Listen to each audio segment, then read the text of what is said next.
Well, job for a person. Here we go.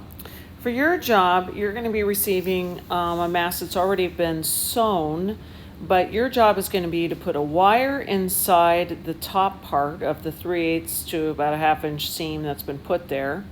And when you do that, you're going to push it in and then just kind of push it in a little further if you have to scooch it over or whatever.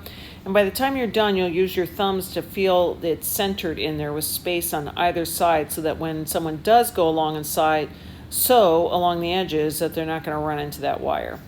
It could be that your wire will not look like the one in this video, and that's fine.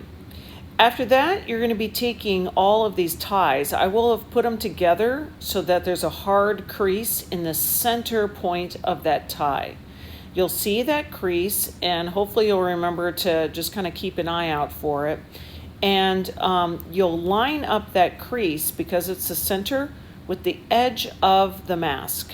You'll put it about halfway through that tie and then fold it over, keeping it nice and tight. You're going to want to fold that over like you mean it, like there's no space in there.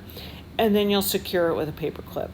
You'll flip it over, and using a tie that matches, so in this case blue, you'll tie it, you'll line it up with that crease in the midpoint, fold it over, and secure it with a paper clip. And what the next person's going to do is actually sew it down. So if you're using a teal colored tie, then you're going to obviously match it with that. We cannot have unmatching ties. That would be unsightly, even in an emergency. And yeah, that's your job. We appreciate you helping us out. It's fantastic. Thanks so much.